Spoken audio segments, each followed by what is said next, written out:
Ongezea Yesu makofi, salimia watu wawili watatu. Waambie mchungaji anasema amefurahi kukuona.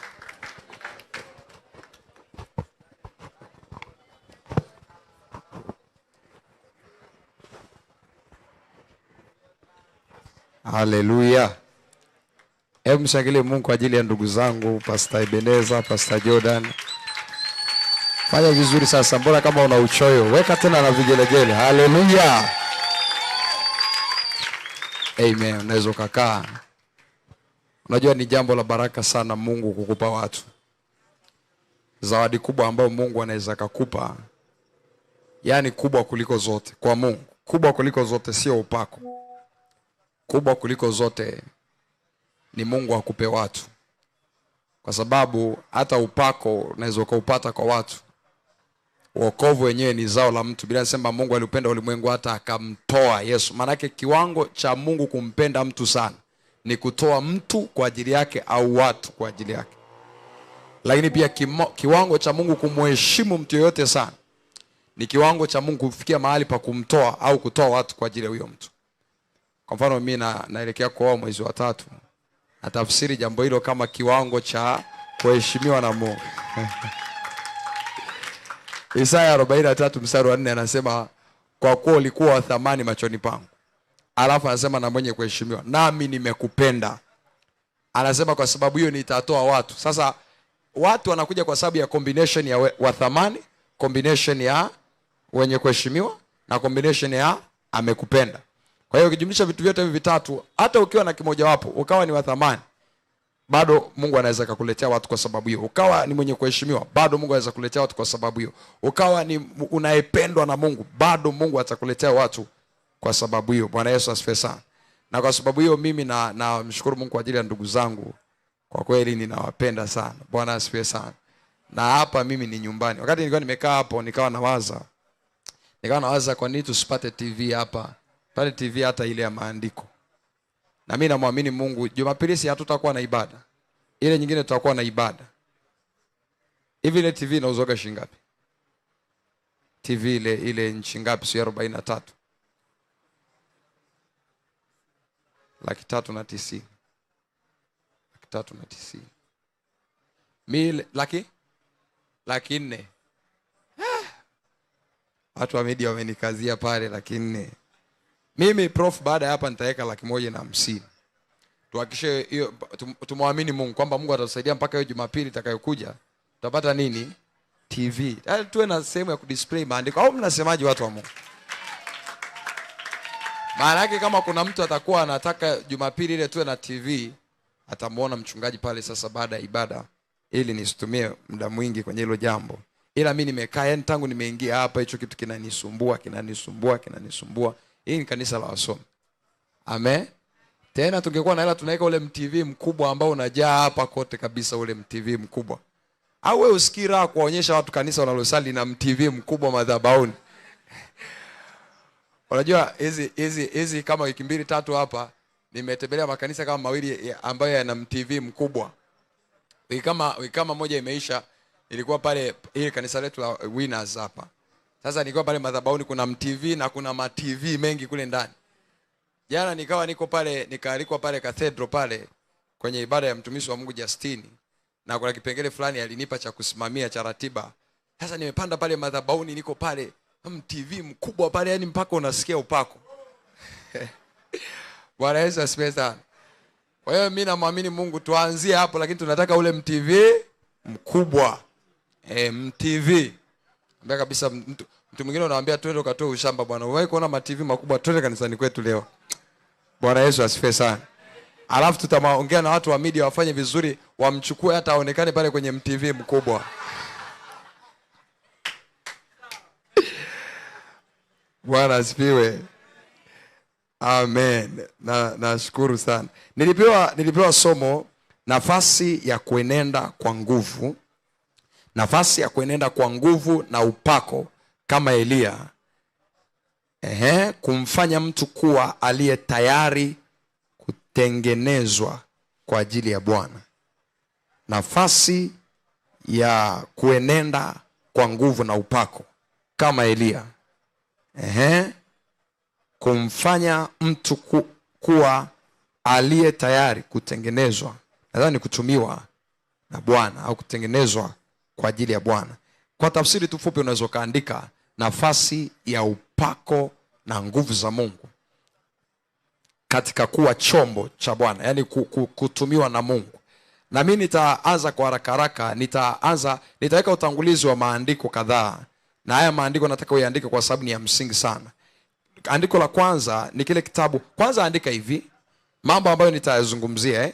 Mimi nitazungumzia sana upande wa nguvu za Mungu, kwa sababu hata nikizungumzia upako ni mjumuiko wa mambo mawili. Cha kwanza, upako ni mjumuiko wa Roho Mtakatifu lakini na nguvu zake. Maanake sio tu Roho Mtakatifu, upako ni mjumuiko wa Roho Mtakatifu na nguvu zake.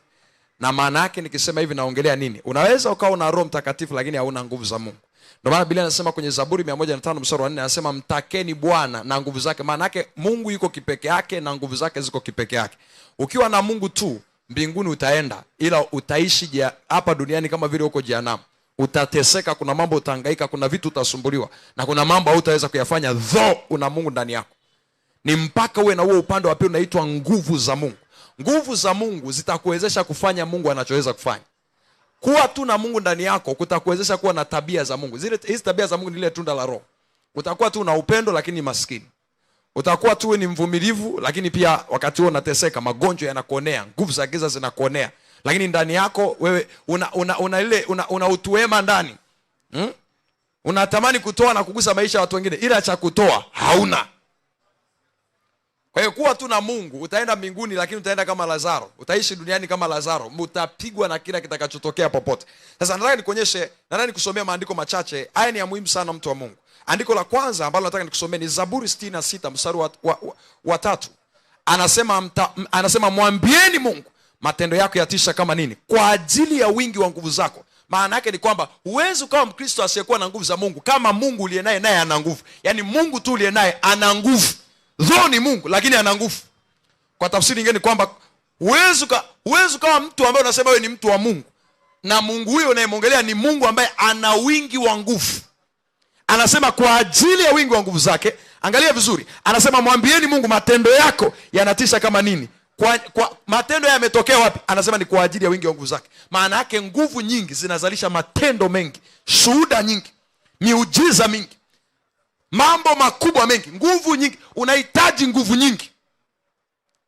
Alafu anasema hivi, anasema adui zako watakuja na kunyenyekea chini yako. Maana yake unahitaji nguvu nyingi kuwafanya adui zako wawe nyenyekevu kwako. Shida sio kuwa na adui, shida maadui zako wamejishusha kwako. Kunyenyekea kwako ni kwamba wanajishusha kwako kwa ajili ya wingi wa nguvu zako. Maana yake huwezi kuondoa maadui kwenye maisha, ila ukiwa na wingi wa nguvu watanyenyekea. Sema watanyenyekea. Sema watanyenyekea. Wewe utanyenyekea chini ya mkono wa Bwana, alafu na wao watanyenyekea chini ya mkono wako. Kwa ajili ya nini? Ya wingi wa nguvu zako. Alafu tuende pia Zaburi sura ile ya 90 ule mstari wa 10. Nataka mtu mmoja nisomee na tusome kwa King James Version. King James Version tasoma pia na kwa Kiswahili. Zaburi sura ya 90 ule mstari wa 10. Twende haraka haraka, anasemaje? King James, sawa pastor. Zaburi 90 mstari wa 10. In fact hapa anazungumza, anasema the days of our years are 80 years and 10. Maana yake ni kwamba anajaribu kusema hiyo 80 isikuchanganye. 80 maana yake ni 30. Na 10 maana yake ni kwamba 30 mara 3, 30 mara 3 alafu jumlisha na 10 inakuwa ni ngapi? 30 mara 3 30 mara 2 sorry ni ngapi? 60, si ndio Alafu anasemaje? Jumlisha 10 maana yake ni 70. Kwa Kiswahili wamesema siku za miaka yetu ni siku 70. Alafu anasemaje? Anasema and if by reason of strength they be 80 years. Hapo anasema if by reason of strength.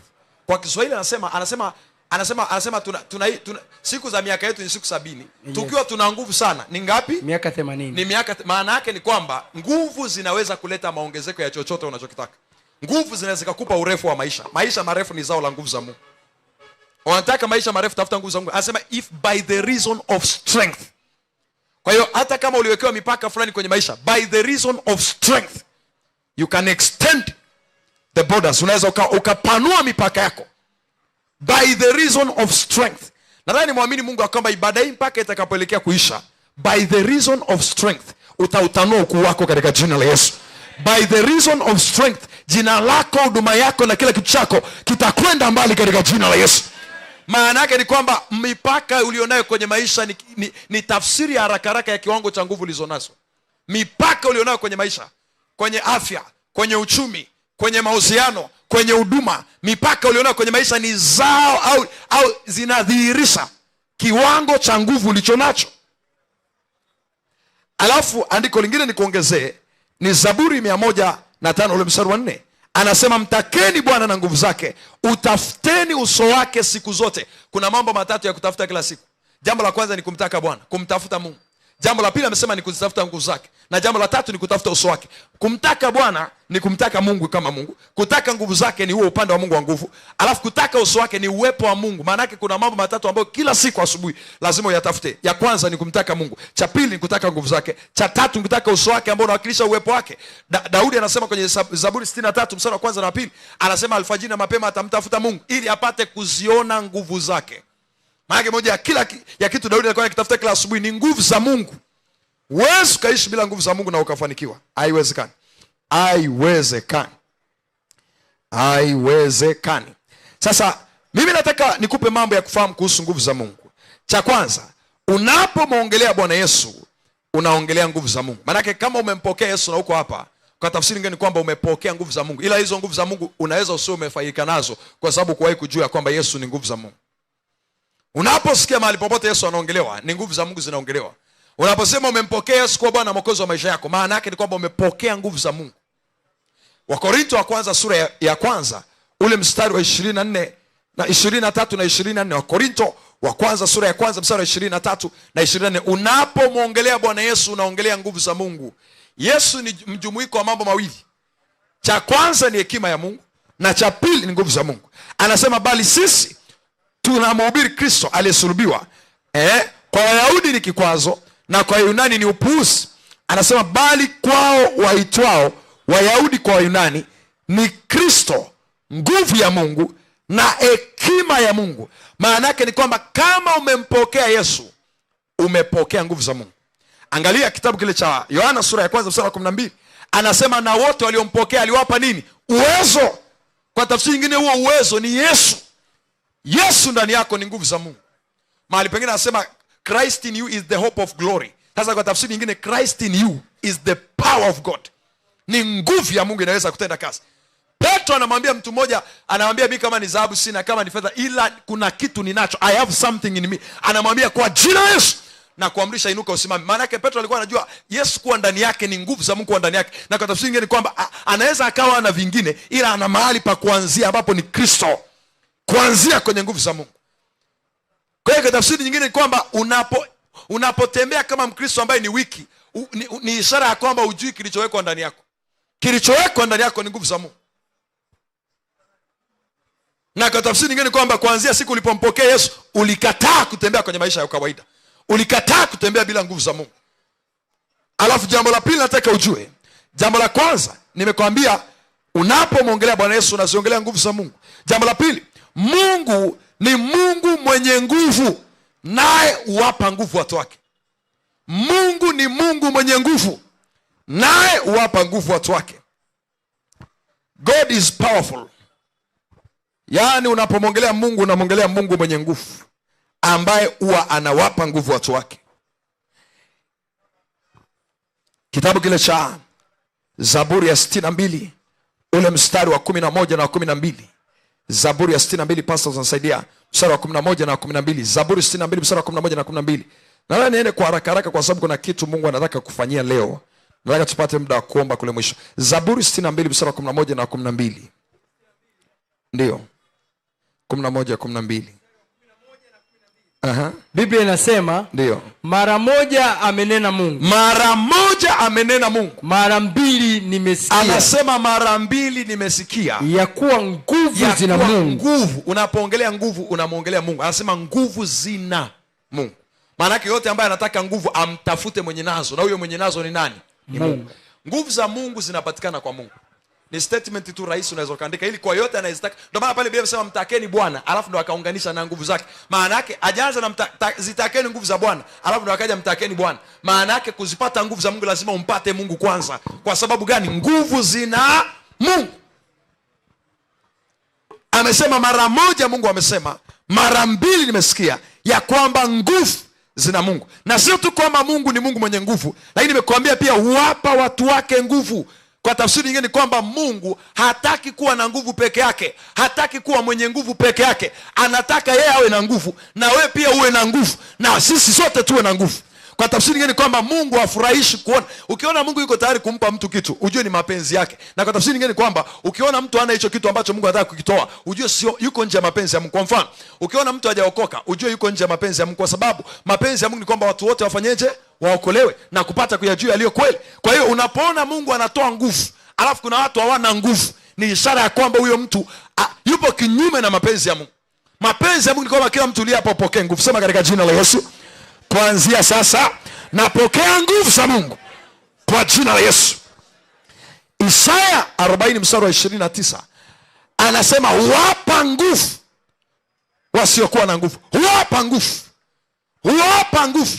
Na ili Mungu akupe kitu, lazima uzingatie mambo matatu. Jambo la kwanza, lazima uwe na shauku. Lazima uwe na shauku.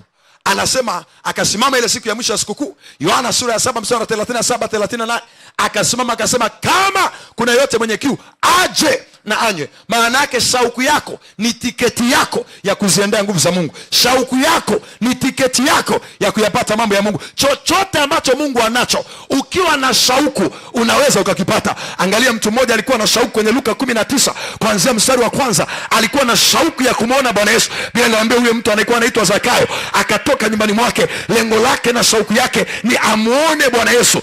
Akafika kwenye kusanyiko, akakutana na kikwazo cha kwanza. Kikwazo cha kwanza ni kwamba watu ni wengi, na siku hiyo Yesu ni kwamba atahitaji kuhudumia watu wengi, na akiangalia haraka haraka ameshachelewa. Wengi wameshawahi tayari kwenye foleni, hawezi kuhudumia kwa haraka haraka. Kikwazo cha pili, wengi waliokuwepo pale ni warefu na wana nguvu kuliko yeye. Maana yake Zakayo alikuwa ni mtu mfupi, na kwa tafsiri nyingine kwamba akaona hawezi kushindana na watu wale wengi walioko mahali pale. Biblia inaniambia mtu mwenye njaa huwa Mungu anampaga wazo tu la kitu cha kufanya, namna ya kufanya ili aweze kupata kile anachokitafuta. Zakayo akachomoka, akajua, alipata wazo tu ya kama nenda kuna mahali fulani kuna mkuyu, na inawezekana Yesu akaipita hiyo njia.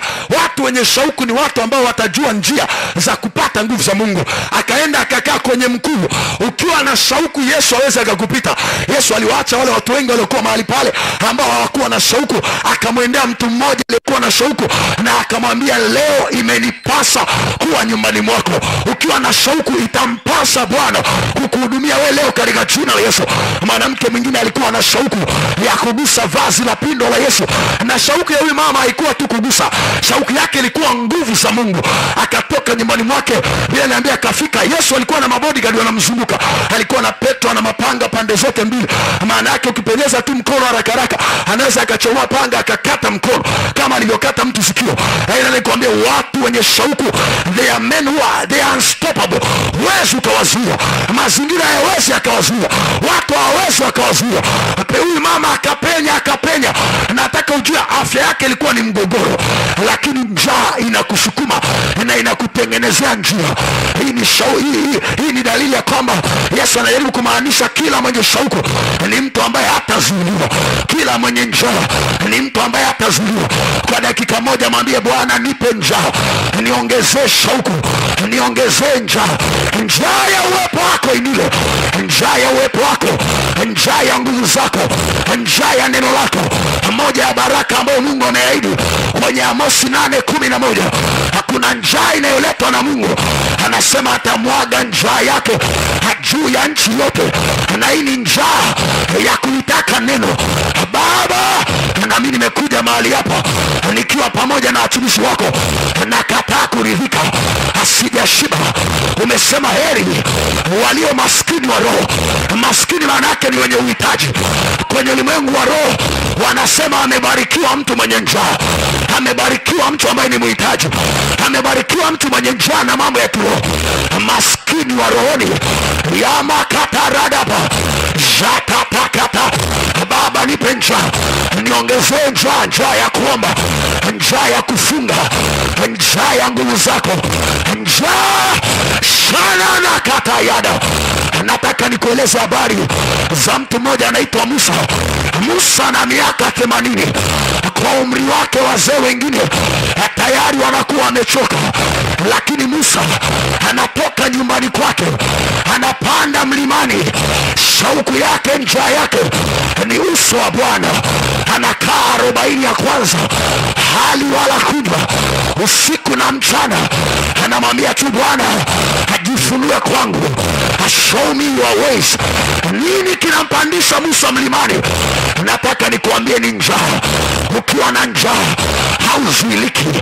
Ukiwa na njaa hata mwili wako sio kikwazo.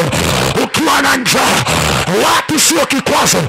Ukiwa na njaa historia yako sio kikwazo. Ukiwa na njaa umri sio kikwazo. Ukiwa na njaa sijapata watu watakao mwambia Bwana niongezee njaa, niongezee njaa, niongezee njaa, niongezee njaa. Njaa iwe kubwa kuliko umri wangu. Njaa iwe kubwa kuliko umri wangu. Njaa iwe kubwa kuliko umri wangu. Yada bakata mayaba rakada bayada basanama ramakata bayada lakada baba sanda yanta makabariata lekadia baba basata rakakato yakata mama. Usiache njaa ikaisha. Kula njaa ya mwilini, nipe njaa ya rohoni. Chukua njaa ya mwilini, nipe njaa ya rohoni. Chukua njaa ya mwilini, nipe njaa ya rohoni. Nataka njaa, niongezee, niongezee, niongezee. Wengine wakichoka, mimi niendelee. Wengine wakizimia, mimi niendelee. Ya da da da da da da da rakana mama mama yaka baba baba baba zaya kapo rana makapori lekarada bado zanta makapa lekada da da da. Nipe njaa kila asubuhi, nipe njaa kila mchana, nipe njaa kila jioni, nipe njaa usiku wa manane, nipe njaa, nipe njaa Januari hata Disemba, nipe njaa ya tata ya na rana na mobo ya da bababo lekedede zataradabo ya kato zarabababo ragadada bababa. Niondole kuridhika, niondole kuridhika. Yesu, sijaridhika. Hapa sio mwisho wa unavyoweza kunitumia. Hapa sio mwisho wa umbali unaweza kwenda na mimi. Zabadaba ragadababa yadadababa yakananama lakadadaba rana makaya makaparia salakato la da da da da da da.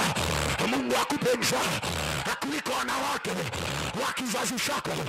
Mungu akupe njaa kuliko vijana wa kizazi chako. Mungu akupe njaa, akupe njaa, akupe njaa. Fungia njaa, njaa ya kuswako, njaa ya uwepo wako yakataradaba. Kama kuna kitu sitaacha kukitaka ni kukaa nyumbani mwako, nitafakari uzuri wako. Yada bakara baba mandaraka na mama zerika tana makaya mantaka libaradias. Unaweza kukaa kwa dakika chache, unaweza kukaa kwa dakika chache. Kwenye ulimwengu wa roho ni baraka kuwa na njaa. Bila nasema heri walio maskini wa roho. Maskini sio maskini wa kutokuwa na, ni umaskini wa kuhitaji. Yaani unahitaji vitu vya kiroho. Unahitaji vitu vya kiroho. Unamhitaji Mungu. Unahitaji nguvu za Mungu. Ni baraka kuwa na njaa. Ni baraka kuwa na njaa. Moja ya kitu nimekwambia kitakufanya upokee mambo ya Mungu ni njaa. Uko hapa una admire watu wanaofanya vizuri kwenye kizazi chako. Una admire sana kuliko njaa ulionayo. Ukiwa na njaa, kuna watu sasa hivi unataka upige nao picha, ila kuna muda utafika itakuwa kiu yako sio tena kupiga nao picha, kwa sababu kupiga picha itakuwa ni jambo rahisi sana. Njaa, are you hungry? Mtu mwenye njaa hata kama leo ni maskini, tutampa muda tu. Njaa inaweza ikamfanya mtu akafanya chochote. Nisikilize mimi. Tafute kijana mwenye shauku ya zinaa. Anaweza akafanya chochote mpaka amepata mwanamke wa kuzini naye. Yaani njaa yote, nzuri mbaya, inaweza kufanya mtu akafanya chochote. Kule nchi ya Misri, watu walijiuza kwa Farao, waliuza vitu vyao, waliuza kila kitu mpaka wakauza nafsi zao kwa Farao kwa sababu ya njaa. Maana njaa ya kweli itakugharimu. Huwezi kuniambia una njaa na Mungu alafu haikusukumi kwenda kwenye kumtafuta wewe Mungu, haikusukumi. Njaa ya kweli itakugharimu. Kuna vitu utaacha kwa ajili ya njaa. Kuna vitu pia utafanya kwa ajili ya njaa. Njaa ya kweli itakugharimu.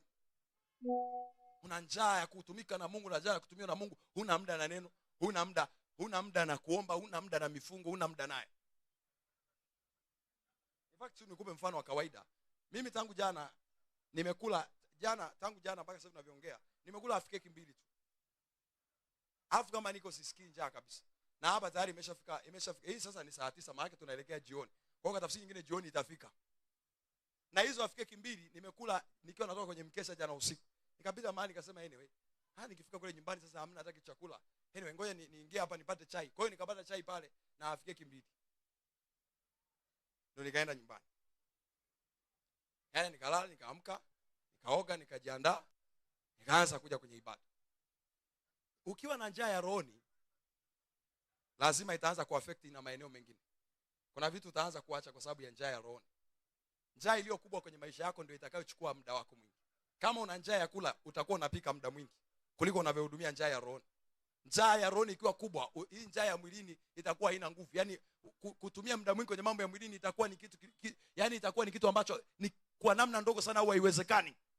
Njaa iliyo kubwa itameza njaa nyingine zote. Subiri sasa, hata sijui nilikuwa naongelea nini tena. Okay, nilikuwa naongelea mambo yatakayofanya upokee kwa Mungu. Naomba nirudi hapa kwenye somo langu. Roho Mtakatifu nisaidie katika jina la Yesu. Amen. Isaya 40 mstari wa 29. Anasema wapa nguvu wazimiao. Maana kuna stage mtu anaweza kafikia akawa kama amezimia, amefaint. Hawezi kwenda. Kuzimia kunaweza kutokea kwa sababu ya mambo kama mawili. Number 1, kutokupata muda wa kujirecharge. Yaani kutokupata muda wa kujirecharge. Usipokuwa unapata muda wa kwenda kuchajisha roho yako. Chaji kwa prayer, kuchaji kwa ibada. Usipokuwa unapata muda wa kuchaji, maisha yako yanaendeshwa na nguvu za Mungu. Kwa hiyo utajikuta nguvu za Mungu zimefanyaje? Zimeisha. Lakini cha pili kinachoweza kufanya mtu akazimia ni matatizo na mashambulizi ya kuzimu au mashambulizi ya adui kwenye maisha yake. Mithali 24 mstari wa 10. Anasema ukizimia siku ya taabu, nguvu zako ni nini? Ni chache. Msaidieni wa mama. Ukizimia siku ya taabu, nguvu zako ni nini? Ni chache. Kwa hiyo kuna mtu anaweza akawa amezimia kwa sababu ya mashambulizi ya kiroho anayopitia. Na kuna mtu mwingine anaweza akawa amezimia kwa sababu hana muda wa kuchaji. Yesu anakutana na mwanamke mmoja. Yaani ukichukulia maisha ni kitu cha kiroho, kuna vitu hutavichukulia kawaida. Yesu anagusa nguo na mwanamke mmoja na yule mwanamke hajamwambia. Ila baadaye anasema nasikia nguvu zimefanyaje? Zimenitoka. Maana kuna watu wewe unasalimiana nao na wewe unavyopenda hagi. Kila unayekutana naye wao Joni, wao Mage, wao Alidi. Hey! Nguvu zako zinaweza zinapotea kwa njia hiyo.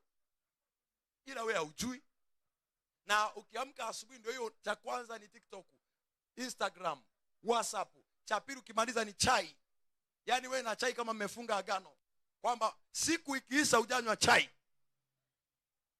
Sema God forbid. Sema kuanzia leo katika jina la Yesu, njaa ya rohoni iwe kubwa kwenye maisha yangu kuliko njaa nyingine zote. Sasa nirudi hapa. Cha tatu kuhusu nguvu za Mungu. Ni mapenzi ya Mungu kila mmoja atembee na nguvu zake. It's a will of God. Ni mapenzi ya Mungu kila mmoja uliye hapa utembee na nguvu za Mungu. Na nikisema ni mapenzi ya Mungu, nakupa ya mambo matatu. Cha kwanza, kila aliyeokoka tu anapokea. Yaani kujua kwamba ni mapenzi ya Mungu ni kwamba unapookoka tu bila hata hiari yako unapewa nguvu za Mungu hapo hapo. Yohana 1:12 anasema wote waliompokea aliwapa nini? Uwezo. Kwa Kiingereza anasema he gave them power. He gave them power. Kwa hiyo maamuzi yako ya kuokoka ni maamuzi yako ya kutembea kwenye nguvu. Maamuzi yako ya kuwa na nguvu. Anasema he gave them power. Lakini kingine nikisema ni mapenzi ya Mungu kila mmoja atembee na nguvu zake, ni kwamba Yesu ameahidi kutimiza ahadi ya kujazwa nguvu kwa kila mmoja wetu. Yaani maana yake Yesu alitoa ahadi na akaahidi kuitimiliza. Alitoa ahadi kwenye kitabu cha Yoeli sura ya 2 mstari wa 28. Akasema katika siku za mwisho atamimina roho yake juu ya wenye mwili. Ni yeye, kwa sababu aliyesema ni huyo Yesu. Ni hilo neno la Mungu. Alafu amekuja kuitimiliza ahadi hiyo kwenye kitabu cha Matendo ya Mitume sura ya 2 mstari wa 1 hadi wa 4. Maana yake ni kwamba Yesu ameahidi. Ni ahadi. Hii ni ahadi, lakini sio tu ahadi. Anaweza pia kuitimiliza na yuko tayari kuitimiliza. Sio tu anaweza. Unajua kuna mtu anaweza kawa anaweza kutimiza ahadi yake. Alikuahidi labda atakusaidia ada. Ukiangalia uwezo wake anaweza kukusaidia hiyo ada, ila utayari wa kukusaidia hana. Kwa hiyo Yesu sio tu ameahidi na anaweza, lakini pia yuko tayari kumfanyia kila anayetaka. Alafu kingine cha muhimu ni kwamba Mungu anaagiza tuzitake nguvu zake. Hawezi akakuagiza utafute kitu ambacho sio mapenzi yake. Maana yake Mungu anaagiza tuzitake nguvu zake. Kwa tafsiri nyingine ndio ile Zaburi 105 mstari wa 4 anasema mtakeni Bwana nguvu zake. Hili ni agizo. Usije ukafikiri ni andiko, ni agizo. It's a command. It's a command. Mtakeni Bwana nguvu zake. Ni agizo. Sio ushauri. Sio mapendekezo. Sio mengineyo. Hii ni agizo. Takeni Bwana na nguvu zake. Lakini kingine tukisema ni mapenzi ya Mungu, maana yake nini? Maana yake ni kwamba Mungu hapendi kuona mtu anakuwa dhaifu kwa kukosa nguvu. Mungu hapendi kuona mtu anakuwa dhaifu kwa kukosa nguvu. Yoeli sura ya 3 mstari wa 9 na wa 10. Mungu anaambia waamsheni mashujaa, watu wa vita waliolala. Alafu baadaye anasema na aliye dhaifu na aseme mimi ni hodari. Maana yake Mungu anataka ukatae udhaifu. Na ndio maana mbinguni hakitaingia kitu kilicho kinyonge wala kilicho kidhaifu. Mungu hataki.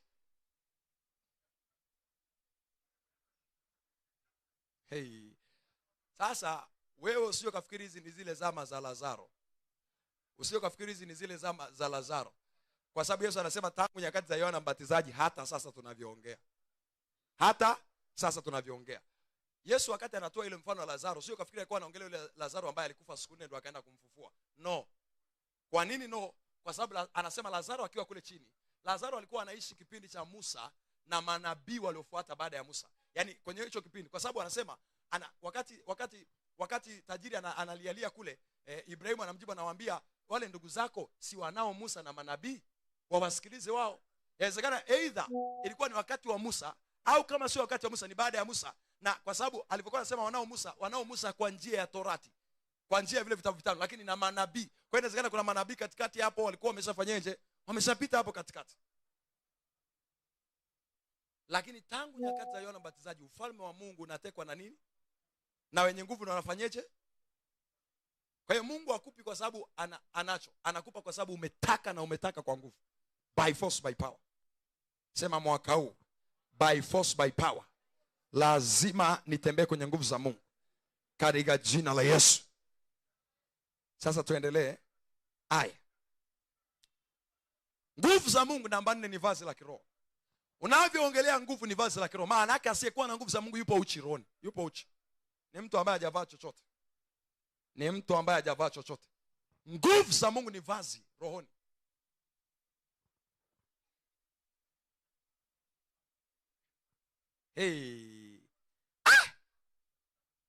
Isaya 52 mstari wa 1.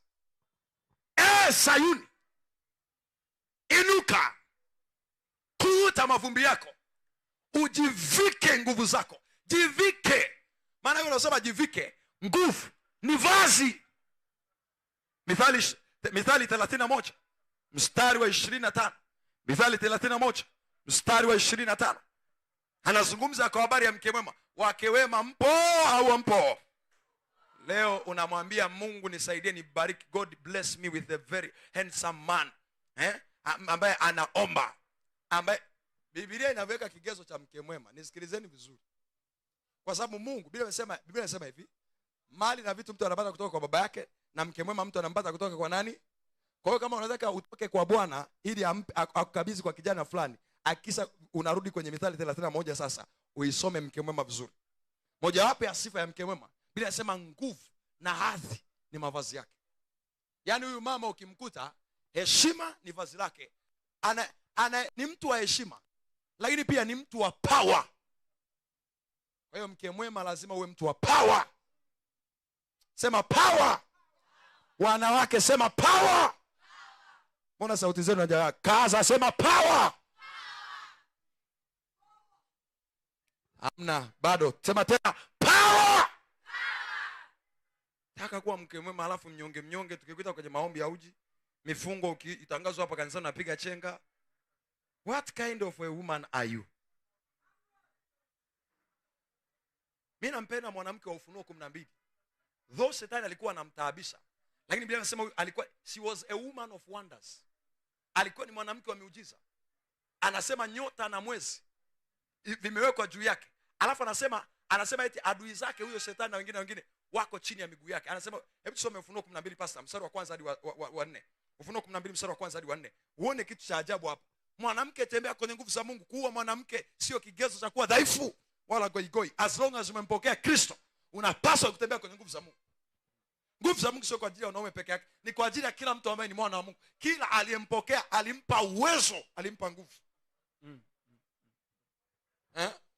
Na ishara kuu ilionekana mbinguni. Ishara kuu ilionekana mbinguni. Mwanamke aliyevikwa jua. Ishara hii ni nani? Ni mwanamke. Ishara hii ni nani? Ni mwanamke. Kwa hiyo mwanamke ambaye tunamwongelea mke mwema ni mwanamke wa ishara. A woman of wonders. Mwanamke wa maajabu. Na wewe umeumbwa kwa jinsi ya ajabu na ya kutisha. Regardless of ile jinsia yako. Umeumbwa kwa jinsi ya ajabu na ya kutisha. Mimi nataka tuwe na wanawake ambao anaweza akaenda mahali ni mfanya biashara na nguvu za Mungu zinatembea. Akiingia mtu mwenye pepo kwenye duka lake anaweza akamfungua. Ameingia mtu ana addiction anaweza akamfungua. Amekuja mtu ana uchungu, unamsikiliza, anakuelezea madude yake kwamba ndoa yangu inapitia hivi na hivi, unamaliza kumwambia piga magoti, bandika mkono. Uchungu unamwachia. Unakuwa mchungaji kwenye ile eneo ulioko. Heti kule hosteli mtu mwenzenu anaanguka pepo. Pastor njoo muombe. Ameanguka pepo. Yaani mimi nikija, baba basa Ebeneza kama ana huruma. Mimi nikija nalitoa na kuwekea.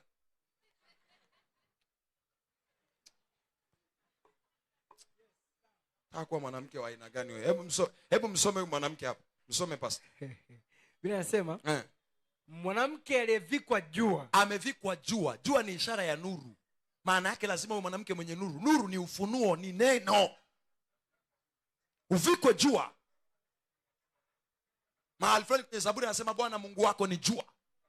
Ni jua. Maana yake uvikwe pia Mungu, uwe uliyejaa. Yaani baada ya ibada hiyo akina Catherine Kuhlman wanainuka tena kwa jina la Yesu. Hizo kizazi tutabakia kusoma historia. Historia itaanza kuandikwa kuanzia hapa katika jina la Yesu.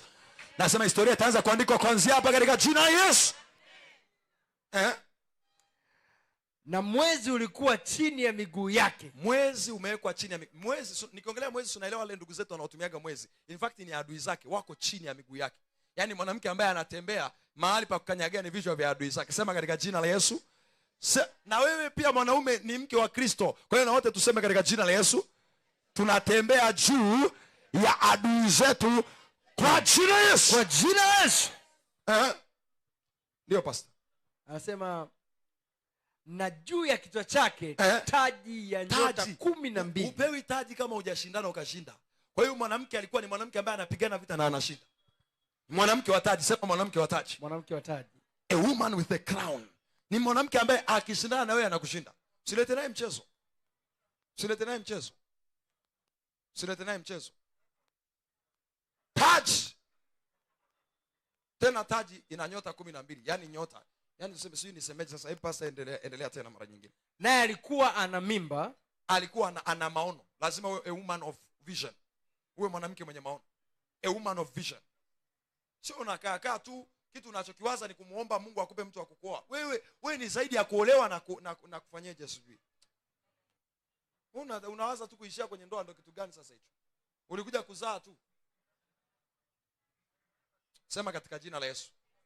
Maisha yangu ni zaidi ya kuolewa. Nimekuja kufanya mambo makubwa. Katika jina la Yesu. Unavyosema ndio unakuwa sasa. Sema tena katika jina la Yesu. Maisha yangu ni zaidi ya kuolewa. Katika jina la Yesu. Na nikisema hivi maana yake hata kabla hujaolewa anza kufanya mambo makubwa. Baba amesema mtu atakayekuja kuoa wale mabinti zake lazima awe mtu ambaye amefufua.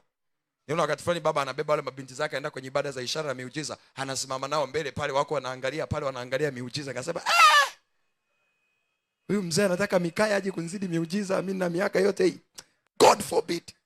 Msimwambie baba lakini.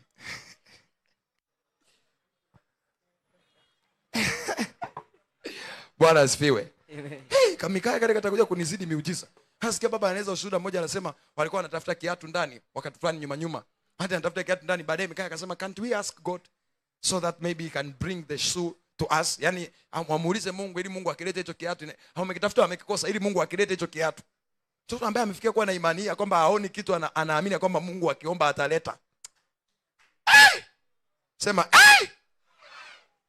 ni hatari. Sasa wewe watoto wako, mtoto wako tu anazaliwa anajua tap tap. Haya tap tap hapo, tap tap hapo. Anaelewa mambo ya TikTok. Tap tap hapo, haya tu tap tap hapo, tap tap hapo. Tap the anointing first before you tap anything. Pastor, tumalizie hilo andiko.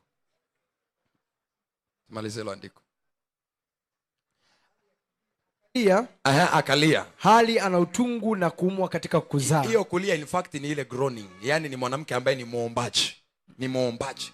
Na maombi yake yanampelekea kuzaa kitu. Anasema hiyo anaugua hali akiwa katika hali yafanyaje? Ya kuzaa. Kwa hiyo ni mwanamke ambaye anaomba mpaka amezaa jambo. She is a woman of prayer. Kwa tafsiri nyingine, a woman who is an intercessor. Ni muombaji. Anaweza akaliatamia jambo mpaka likazaliwa. Yaani mume wako akikabidhi kwamba mwakani tunataka tujenge, unaliatamia hilo jambo mpaka mwakani limekuwa. Sio unachojua tu ni kupokea na kuzaa. Unawapanga kina Junior, huyu Joseph Junior. Mimi sasa naongelea wa kwangu. In fact mtoto wangu wa kwanza ataitwa Joseph Junior. Na baba mchungaji anaitwa Joseph Orel. Wa kwangu ataitwa Joseph Junior.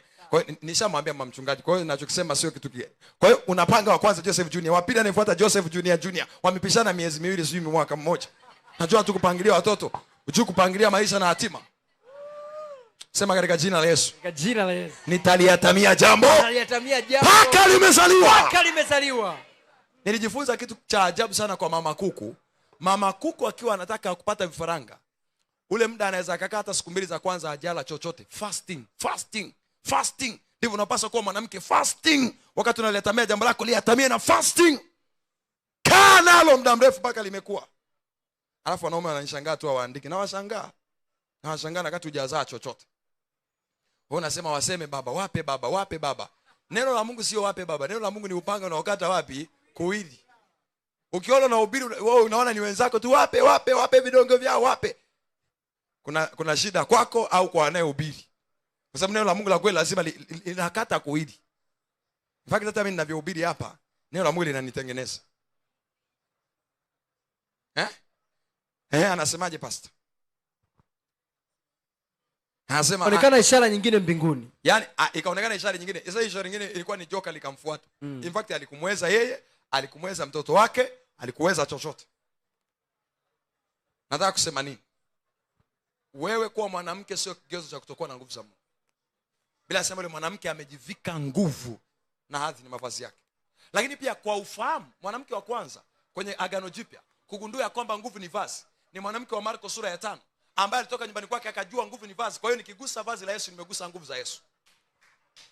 Kwa hiyo anatoka nyumbani mwake anaenda kwa Yesu, lengo lake ameshajua ya kwamba nguvu ni vazi. Anapenyeza mkono, shida yake ni kugusa vazi kwa sababu nguvu ni vazi. Kwa hapa umekaa tu unaendea maisha yako bila nguvu za Mungu, maana yake hujavaa. Yani rohoni wakikuangalia hujavaa, wewe ni mwepesi. Wakikupuliza tu unashangaa, unaamka unaoma. Unaamka masikio ili sikio sudi limeziba. Pastor, nilikuwa nasikia kuna kipindi kinatembea huku. Haya sasa hivi nikiweka nasikia njegere kwenye sikio hili pastor. Anakupuliza tu. Unaamka vidole vya tumbo vimekukaba, uweze hata kutembea, unajikunja kama umeanza kuzeeka ukiwa na miaka 20 na sema God forbid. Sema nakataa kwa jina la Yesu. Lazima nikutie hasira. Jambo lingine la kuandika. Nguvu ni vazi. Na ndio maana unaona mavazi hata alikuwa anabeba nguvu kwa sababu nguvu ni vazi. Watu walikuwa wanachukua leso zilizotoka kwenye nguo za Paulo. Kwa sababu nguvu ni vazi. Yaani hata hizi nguo zako zinapaswa kubeba nguvu za Mungu. Kama umevaa vazi, yaani ukivaa vazi rohoni ambalo ni nguvu za Mungu, ukiweka nguo nyingine juu ya hilo vazi, hiyo nguo inabeba nini pia? Nguvu za Mungu. Maana yake ni kwamba nguo zako zinaweza kutembea na nguvu za Mungu kama rohoni umevaa vazi la nguvu. Ukivaa rohoni vazi la nguvu, unavua suti unatundika hapo. Mchawi aje achukue, eti achukue nguo yako ndani akaloge. Akija tu kushika hapo, cha moto atakiona. Eti pastor, mimi sielewi, nguo zangu za ndani zinapotea. Sielewi pastor, wanakuibia mpaka socks. Au kwanza wachawi ni maskini. Wala waibe suti wanaiba socks. Ni maskini, boxer. Ni maskini. Maana yake unaweza kushughulika nao vizuri. Hawana nguo za ndani hao. Shughulika nao vizuri. Sema katika jina la Yesu, nakataa kuonewa. Yaani unakuja kwenye nyumba yangu, nyumba ina vitu vingi, unachoweza kubeba ni socks. Kuna mtu unakasirika hapa kweli? Pastor, nimeamka wameninyoa. Wewe kunyoa? Wewe ulilala saluni, ulala nyumbani. Eti pastor, wamebeba nywele zangu, wameninyoa upande huu pastor. Ngoja nikuchekeshe. Mimi bwana napenda kuwakera wachawi. Napenda sana kuwakera watu wanaotumia nguvu za giza. Kwa hiyo kila nikienda kuhubiri mahali, lazima niwaambie, jamani, mimi sura na nywele nyingi. Kwa lazima niwaambie, haya sasa nikimaliza mkutano hapa, na ili unaonyesha wachawi wote hapa ni watu wasiokuwa na nguvu kabisa, wahovyo, wasiokuwa na maana, wachafu, maskini na matapeli. Usiku wa leo nikilala, kwa sababu nitakuwa nimechoka leo, nimehubiri injili, naomba mje mninyoe, na mninyoe kitumishi, mnaninyoe ile msalaba hivi. Yaani mnaninyoa hivi tu, mnapiga tu kitumishi. Si unajua kama ile tulikuwa tunanyolewa shuleni ile ukiwa kwa hiyo waje waninyoe kitumishi. Mimi sina nywele ndefu, si itaonekana? Hawawezi. Basi nikiamkaga asubuhi, basi nasikia raha. Kuna raha kuwa na nguvu za Mungu bwana. Wewe unataka kuniambia unalala unanyolewa na unasali hapa? Usituletee hizo habari hapa. Sisi hatuna watu wanaolala na kunyolewa hapa. Otherwise labda umfuate mtu kabisa kama Delila, umuelekeze, bwana ninyoe. Ila hujamwambia mtu akunyoe, eti anakuja na kunyoa. Anakunyoa which? Anakunyoa hao. Unaanzaje?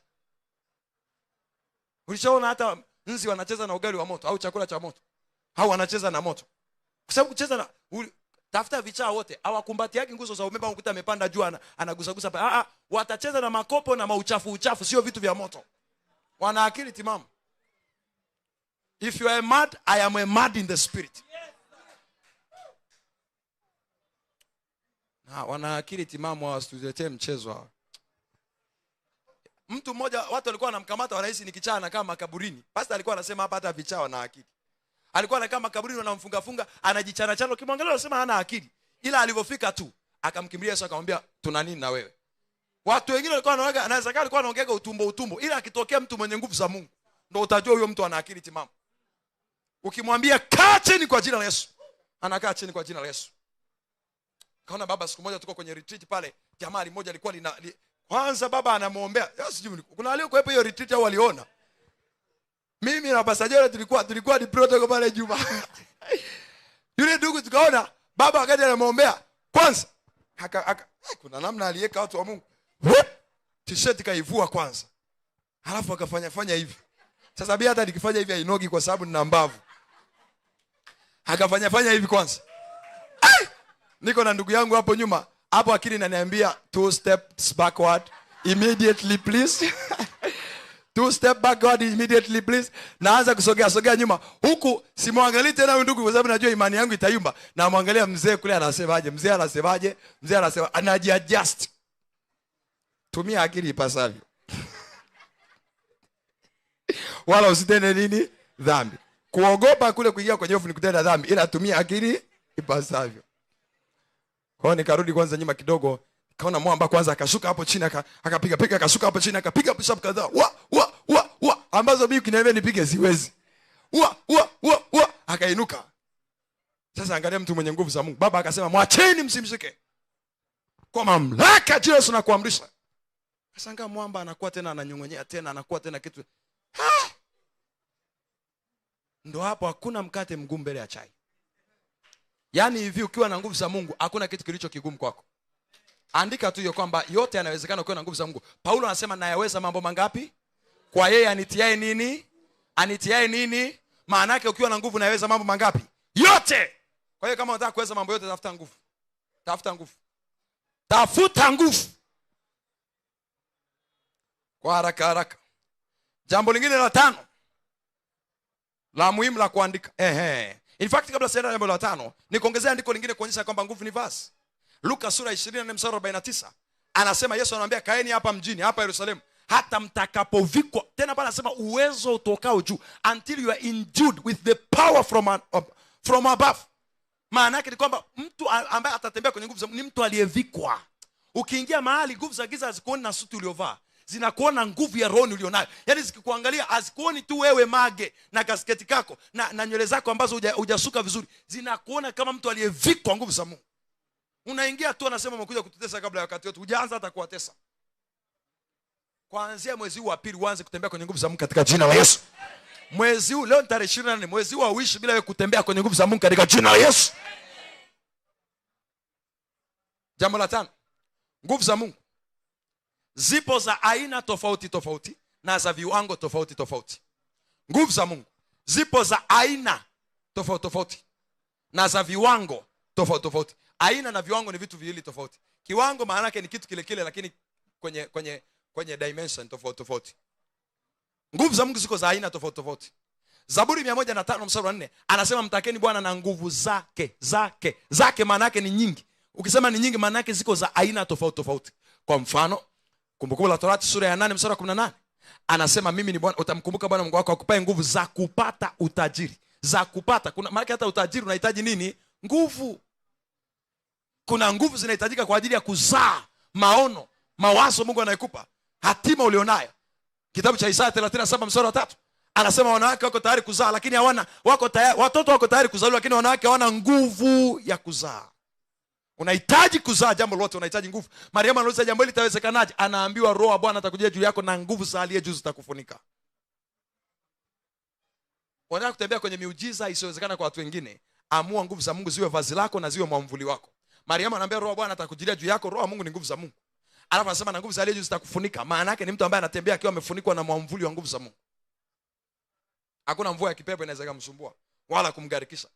Mvua ikinyesha, mafuriko yakaja na mapepo yakavuma, haiwezi kumtikisa mtu mwenye nguvu za Mungu.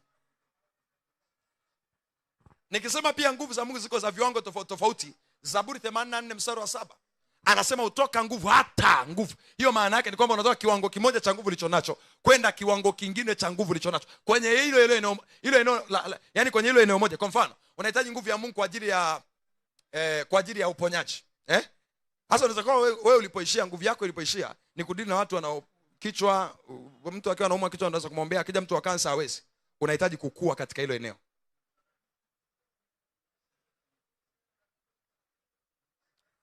Luka sura ya 2 mstari wa 40. Luka sura ya 2 mstari wa 40. Kuna mambo manne ambayo Bwana Yesu alikuwa anaongezeka kila siku. Luka sura ya 2 mstari wa 40 anasemaje pastor? Mambo manne ambayo Yesu alikuwa anaongezeka kila siku. Cha kwanza anasema Luka sura ya 2 mstari wa 40. Yule mtoto akakua, akaongezeka nguvu. Sikiliza, akakua.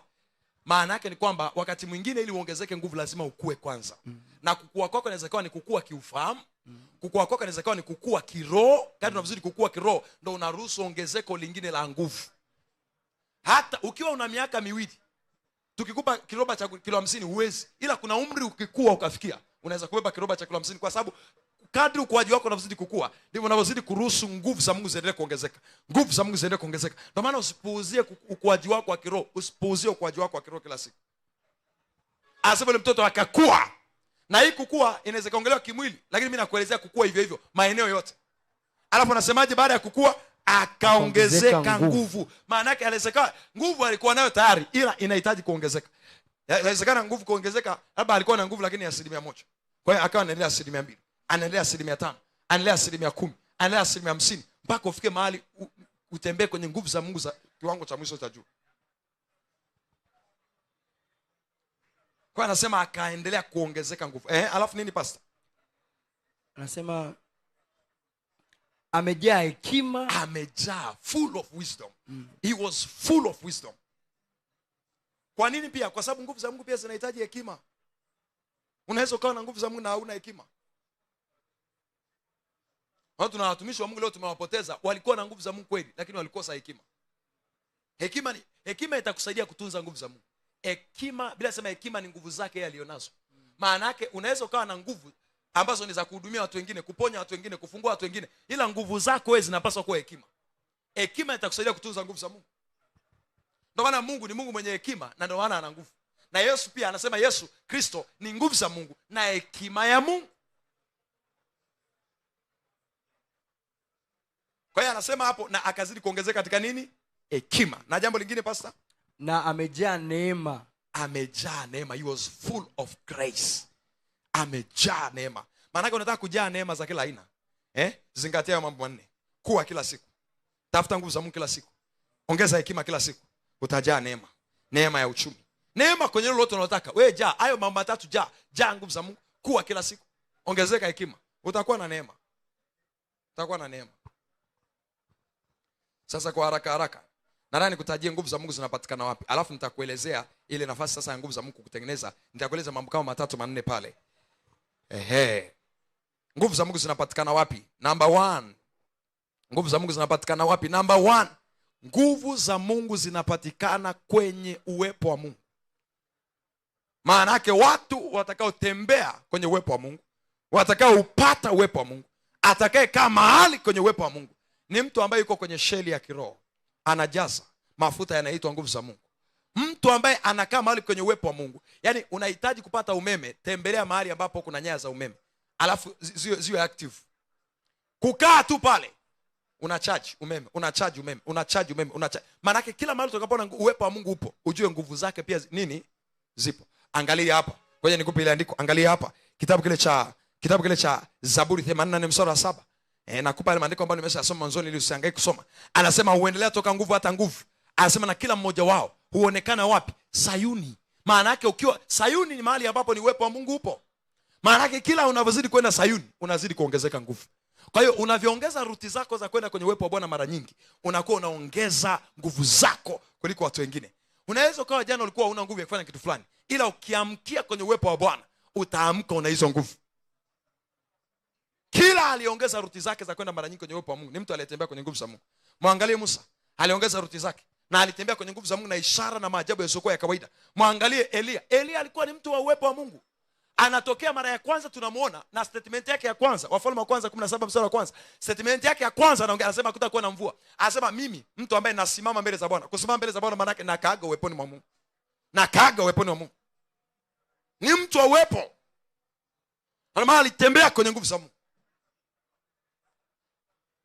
Na ndio Biblia inasema mtakeni Bwana na nguvu zake. Maana yake nikwambie ndio uwepo wa Mungu unapatikana mahali ambapo nguvu za Mungu zipo. Ukimpata Bwana ni rahisi kupata nguvu zake. Alafu nikupe andiko lingine la niongeza. La niongeza kwa sababu nyinyi ni wasomi. Kitabu kile cha Nyakati wa kwanza 16:27. Pate kunisomea pastor haraka. Pastor utanisaidia nikibakiza dakika 10 au 15. Niambie kabisa. Ili tumalize mapema. Watu wa Mungu wa kale wasije kasema mchungaji kwa sababu hajala ndio maana ametukomoa. Nyakati wa kwanza 16. Nyakati wa kwanza 16:20 na Nyakati wa kwanza 16:27. Nyakati wa kwanza 16:27. Heshima na adhama ziko mbele zake. Heshima na adhama ziko mbele zake. Nguvu na furaha zipo mahali pake. Anasema ziko mahali pake. Maana yake unapokaa mahali ambapo Mungu yupo, nguvu na furaha ziko hapo. Mahali pengine anasema in your presence there is fullness of joy. Maana yake unapopata mahali ambapo uwepo wa Bwana umekaa, unapata furaha na unapata pia nguvu za Mungu. Ongeza ruti zako za kutokea mbele za Bwana na utakuwa umeongeza viwango vyako vya kutembea na nguvu za Bwana. Narudia tena, ongeza ruti zako za kwenda mbele za Bwana au kwenye uwepo wa Bwana, na kwa njia utakuwa umeongeza viwango vyako vya kutembea na nguvu za Bwana. Alafu jambo lingine la pili. Nguvu za Mungu ziko wapi? Kwenye sauti ya Mungu. Sauti ya Mungu imebeba nguvu zake. Sauti ya Mungu inapatikana wapi? Kwa mfano kama unavyonisikia hivi, unaisikia sauti ya Mungu. Unavyonisikia hivi unasikia sauti ya Mungu. Unavyonisikia unasikia sauti ya Mungu. Maana yake ni kwamba kila Mungu anapoongea na wewe, Mungu akiongea na wewe, ishara ya kwamba Mungu ameongea na wewe, kuna nguvu lazima ikuingie. Na kuambia ukweli, unakuja kuniambia pastor, Mungu ameniambia nianze biashara, alafu sikuoni ukianza kumsikia Bwana wewe. Ezekieli 2:1-2. Aliposema nami, roho ikaniingia, ikafanyeje? Aliambiwa asimame, maana yake alipewa wazo la kusimama ili Mungu aongee naye. Asema aliposema naye, roho ndo ikamjia, ikamsimamisha, alafu ndo akamsikia. Maana yake ni kwamba nguvu za Mungu zinaweza zikatangulia hata sauti ya Mungu. Ni kama radi. Mwanga unatangulia sauti. Ni sawa sio sawa?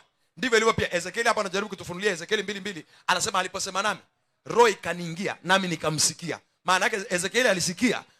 Yani Mungu akiongea, roho yake huwa inatangulia kabla ya sauti yake.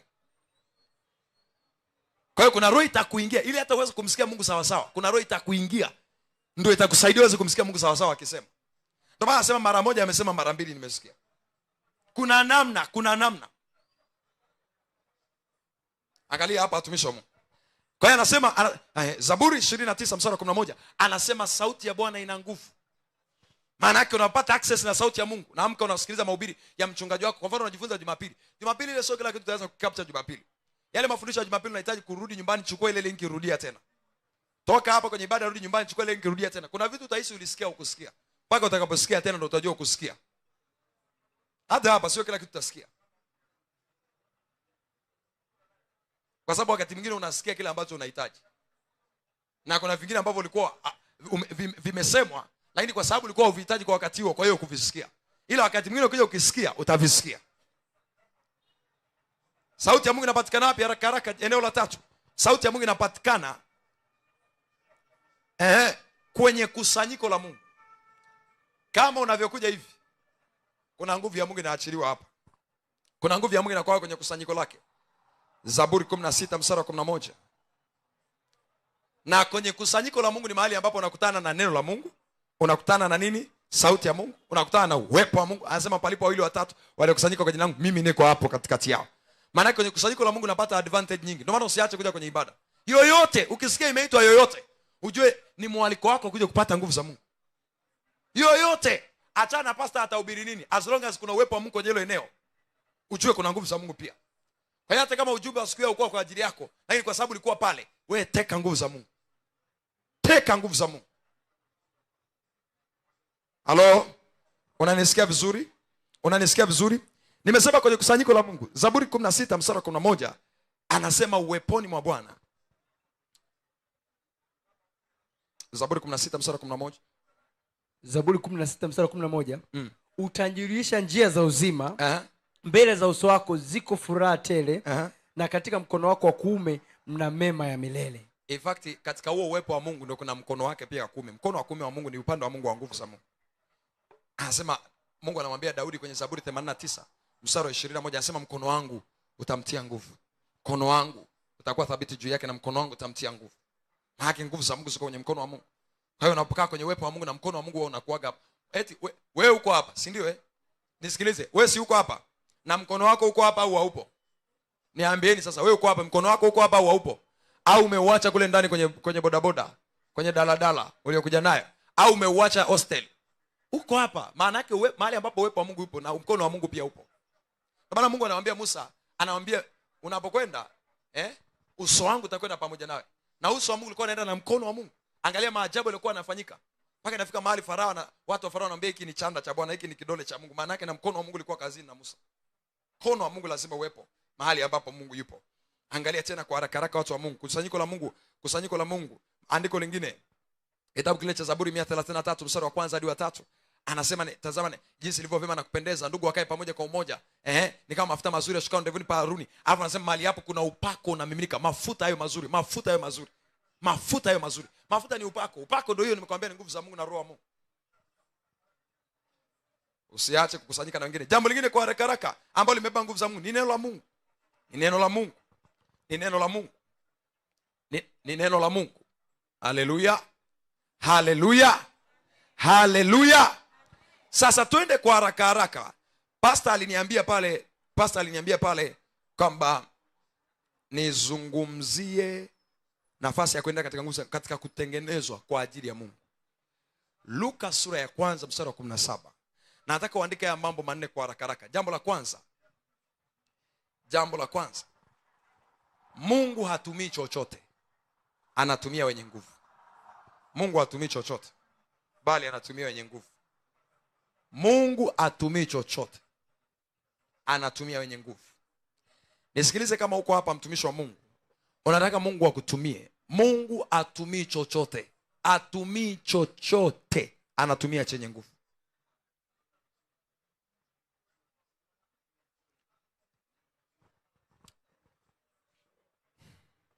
Luka 1:17 anasema hivi, huyu ni Yohana anaongelewa. Anasema naye atatangulia mbele zake katika roho ya Elia. Atatangulia mbele za Bwana Yesu katika roho ya Elia na nguvu zake, na nguvu zake. Anasema ili kuigeuza mioyo ya baba iwaelekee watoto. Maana yake ni kufanya restoration, kufanya urejesho na upatanisho, kwamba mioyo ya watu imrudie Mungu yani kurudisha moyo wa Mungu kwa watu na kurudisha mioyo ya watu kwa Mungu. Maana yake huu ni utumishi. Ili kurudisha mioyo ya watu kwa Mungu na kupeleka moyo wa Mungu kwa watu, inahitaji utembee katika roho ya Elia na inahitaji utembee katika nguvu za Elia. Nitakuelezea roho ya Elia maana yake nini na nguvu za Elia maana yake nini, lakini naomba tuendelee hapa kwa haraka haraka. Kwa hiyo anasema na kuatilia waasi akili za wenye haki. Waasi ni watu ambao wanatenda dhambi, kwa sababu dhambi ni uasi. Kwa hiyo Yohana moja ya kazi alikuja, ndio maana alikuwa anasema tubuni, maana ufalme wa Mungu umekaribia. Kuna akili nyingine alikuwa anataka kuwaingizia watu, kuatilia waasi akili za wenye dhambi, no, kuatilia wenye haki akili, waasi akili za wenye haki, inahitaji nguvu za Mungu. Lakini kingine mimi ninachokipenda hapa, ninachokitaka hapa sasa niki, anasema na kumwekea Bwana tayari watu waliotengenezwa. Maana yake ni kwamba Mungu hawezi akatumia chochote, lakini pia Mungu hawezi akakutumia kutengeneza watu wengine kama huna nguvu. Kwa hiyo inahitaji nguvu kutengeneza watu, inahitaji nguvu kutengeneza watu. Mungu kama unataka akutumie kutengeneza watu, especially sisi wachungaji na watumishi wa Mungu, tunahitaji nguvu. Anasema atatangulia katika roho ya Elia na nguvu za Elia, na kwa sababu atamwekea Mungu tayari watu waliotengenezwa. Naomba niende kwa haya maandiko haraka haraka kuthibitisha kwamba Mungu hatumii chochote. Zaburi 105 mstari wa 4. Zaburi 104 mstari wa 4. 105 mstari wa 4. Anasemaje? Anasema mtakeni Bwana na nguvu zake. Alafu anasema utafuteni uso wake siku zote. Utafuteni uso wake siku zote. Maana yake ni kwamba nilikuwa nataka Zaburi. My God. Okay, ngoja niruke hii. Twende kitabu cha Waamuzi sura ya 3 mstari wa 9 na wa 10. Shantaramakandarabaashanda. Kisha wana wa Israeli walipomlingana Bwana, Bwana akawainulia wana wa Israeli mwokozi. Bwana akawainulia wana wa Israeli mwokozi aliyewaokoa, yani Othnieli mwana wa Kenazi. Ndugu mdogo wa Caleb. Roho ya Bwana ilimjilia juu yake, ili Othnieli atimize kazi yake ya uokozi ya kuokoa watu wengine. Biblia inasema ilibidi Roho wa Bwana amjilie juu yake. Huu ni mstari wa 10. Anasema Roho wa Bwana akamjilia juu yake. Nini katokea? Naye akawa mwamuzi wa Israeli. Maana yake ili kuwa unahitaji nguvu. Kuna nguvu inayokufanya uwe. Kwa hiyo kuwa chombo cha Mungu inahitaji nguvu.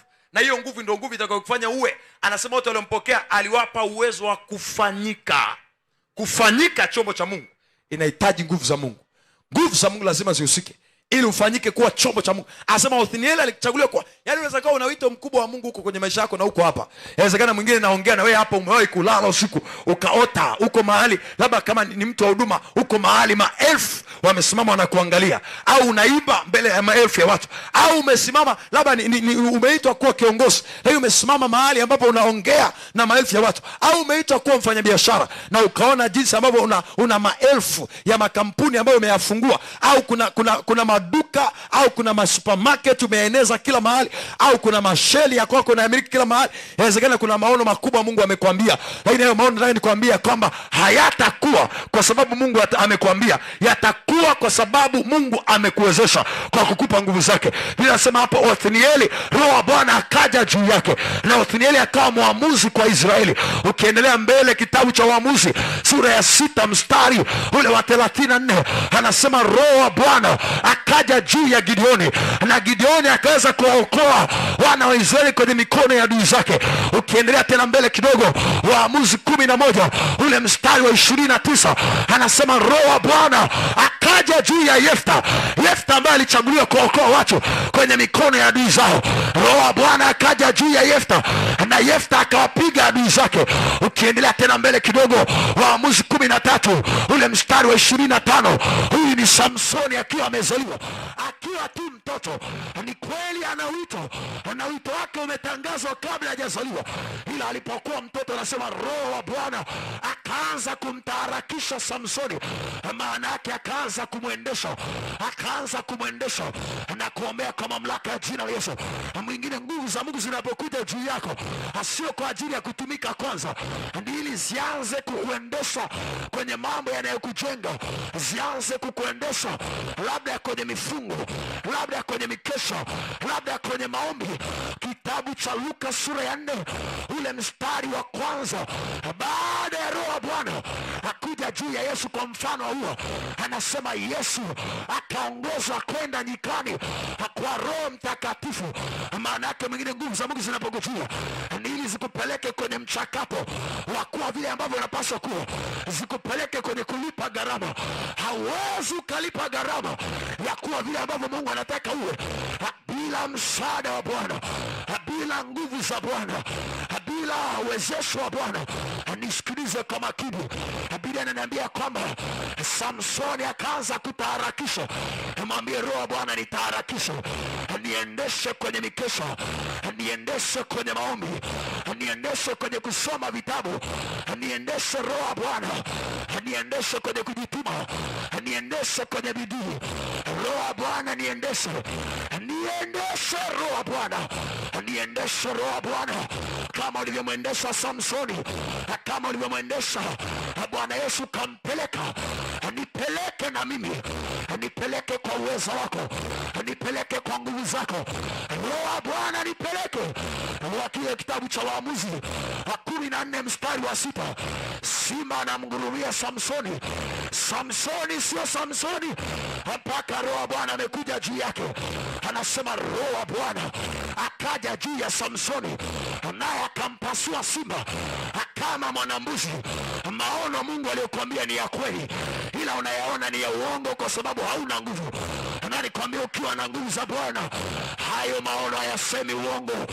Mariamu anauliza, haya maono nimepewa yanawezekanaje?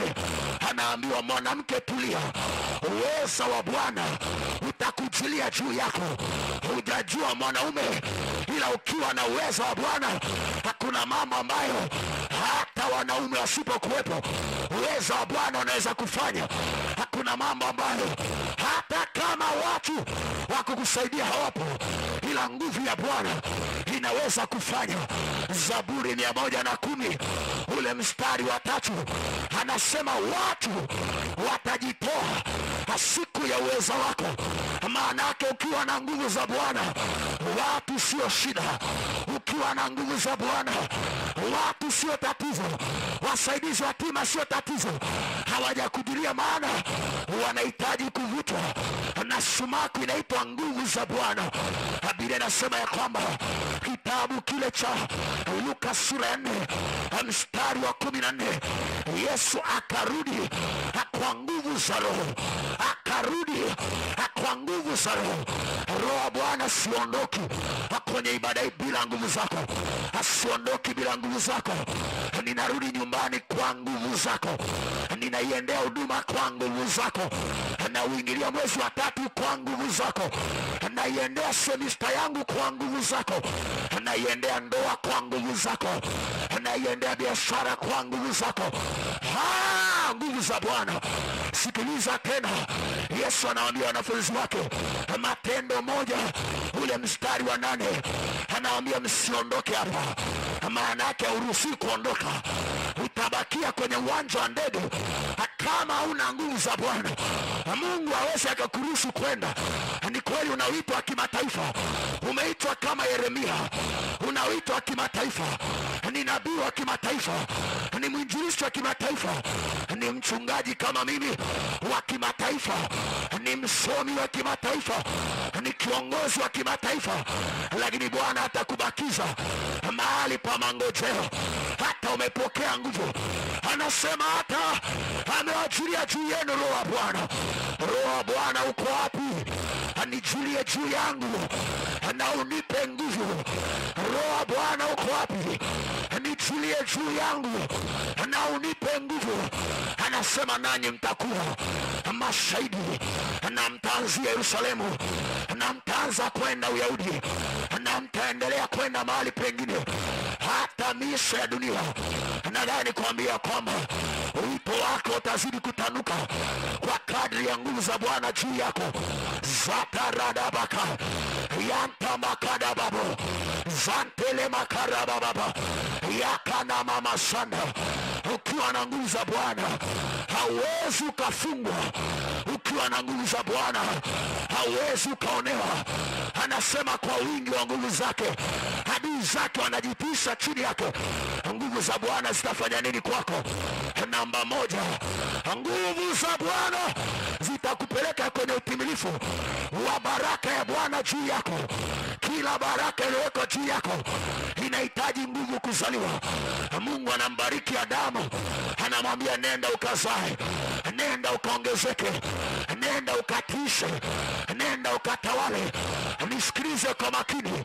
Kuzaa kunahitaji nguvu, inaitwa nguvu ya kuzaa. Ukitaka kuongezeka kunahitaji nguvu. Wenye nguvu ndio wanaongezeka. Anasema by the reason of your strength you shall increase your days. Unataka kuongeza huduma, anamwambia Bwana. Huyu ni mtumishi wa Mungu, anaomba kwa Bwana, anamwambia lau ungenibarikia kweli kweli na kunizidisha. Mazidisho yanahitaji nguvu. Baraka ya Bwana inasema wewe utawale. Hauwezi ukatawala bila nguvu za Bwana. Hauwezi ukamiliki bila nguvu za Bwana. Kwa nini unahitaji nguvu za Bwana? Ni ili uweze kushughulika na adui pamoja na mtandao wake. Uweze kushughulika na adui pamoja na mtandao wake. Luka 10:19 anasema nimewapa amri. Kwa Kiingereza anasema I have given you power. Nimewapa nguvu ya kushughulika na mamlaka zote na nguvu zote za adui. Nimewapa nguvu. Nimewapa nguvu. Iko wapi hiyo nguvu Bwana? Iamshe. Kwa kunena kwa lugha. Iamshe. Hii nyumba inaweza ikawa ina umeme, ila umeme hautawaka kama hautawasha. Washa roho yako, uruhusu nguvu ya Bwana iflow. Washa roho yako, uruhusu nguvu ya Bwana iflow. Biblia inaniambia kwamba yatanda masanda, ili uweze kupokea baraka zako kutoka kwa Bwana inahitaji nguvu. Kuna ndugu alikuwa anaitwa Peres. Peres alichukua nafasi ya ndugu yake Zera, maana alitoka kwa nguvu. Natoka kwa nguvu kuliko ndugu zangu. Natoka kwa nguvu kuliko watu uko wangu. Natoka kwa nguvu. Tanzania achia. Tanzania achia. Achia, natoka kwa nguvu. Anga la Tanzania pisha njia. Pisha njia. Pisha njia. Pisha njia. Mimi nimeambiwa mambo ya nguvu yananifuata. Mambo ya nguvu yananifuata. Satarababo yakandaradaba makadabaraba yataradaba. Omba kama mtu mwenye njaa. Omba kama mtu mwenye njaa. And the violent shall take it. And the violent shall take it. And the violent shall take it. Chukua kwa nguvu. Labadarabaraba laradabarababa yakanana makarababa yakabababababa. Kuna maana gani ya kuishi bila nguvu? Kuna maana gani ya kutembea bila nguvu wakati unazo nguvu? Recharge me Holy Ghost, recharge me Holy Ghost, strengthen me. Niongeze uwezo, niongeze nguvu. Empower me, empower me, empower me. Nivike vazi la nguvu zako, nivike vazi la nguvu zako. Yakana mamaka la karada baraba yanka ya baraba randa makaya yakalada baraba makarana masanda. Unaweza ukasimama pale ulipo, shika mkono jirani yako, omba naye kwa bidii, omba naye kwa bidii, pasuka kwa ndimi, omba naye kwa bidii. Rala baraba baraba. Paza sauti yako. Wapo wenye bidii, hakuna namna wanaomba. Wapo wenye bidii, kuna namna wanaomba. Vile nasema kuomba kwake mwenye haki kwa faa sana. Akiomba kwa bidii, maombi yanayofaa ni maombi ya bidii. La da da da da da da rakana mama mama yatalada baradaba yamana makaradaba rapo etekata ramakata radaba mantakalaba lekanta radaba makapariata rabosate yada da da da das. Moja wapo ya kitu kinachochea nguvu ni kunena kwa lugha. Anenaye kwa lugha anajijenga. Kujenga kunahitaji nguvu. Shada da da da da do la da da da da baba rakana baba baba yata baraba baba yata na bakarabo angala gongo la moto. Hatuna kupasua. Achia njia, achia njia, achia njia, achia njia. Angala gongo la moto. Achia achia achia, achia uamsho, achia uamsho. Marada bakai yakada da da da da shara baba baba baba. Hatuna mwaga roho ya wokovu, roho ya wokovu. Shara bakata la da da da da da la soparia. Hatuna kujulia mwenye nguvu wa gongo la moto. We bind you, we bind you, we bind you. Tunakuseta chini ya nyayo zetu. La da da da da ka, la da da da da ka, la da da da da ka. Rada bakataba makada da basata la karada baraba ya shadada la da da bo la da da da da la karada baba rada baba baba baba ya da da da da da da da. Atamia kama kuku, atamia kama kuku. Hapush hapush hapush. Sikuombei, hata mimi najiombea. Jiombee, jiombee, jiombee. Yamana nana alerererereka yakwata lakaperia randa kato yada bakato riata maka atakatata rakatakape rakapapapo likadada baka lakarada barababa rayas ya. Piga kelele, piga kelele. La da da da da da, la da da da da da da. Zaga baraba baba baba, lega da baraba baba baba. Ramana maka, yada baraba baba, yakana maka, la karada baba. Ria kato, ta ta ta ta. Twice. Wow, wow. Ta ta ta ta. La papa papa rakada baba zada da da da da da da la da da baba baba baba rana makai ala barado yakada bado la kabara da rele kepu asole mane kato likora da da bario esanto rele yanto baba baba rio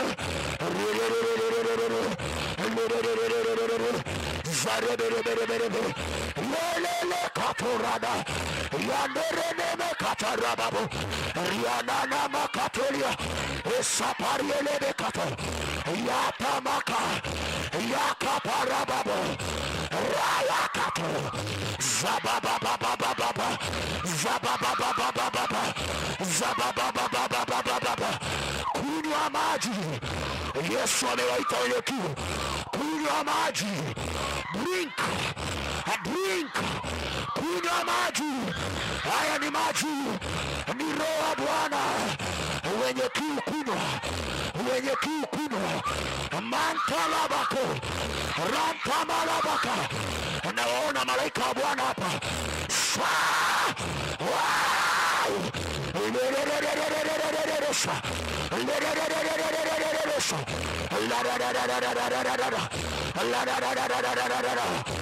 Ranana Yakanaba Lukarada Yakababa Radada Baba Yadada Baradaba Lanada Barababa. Tanzania, fungua malango yako. Mfalme wa utukufu amefika. The King of Glory is in me. Yuko ndani yangu. Malango achia, achia njia. Malango ya Mbeya, achia njia.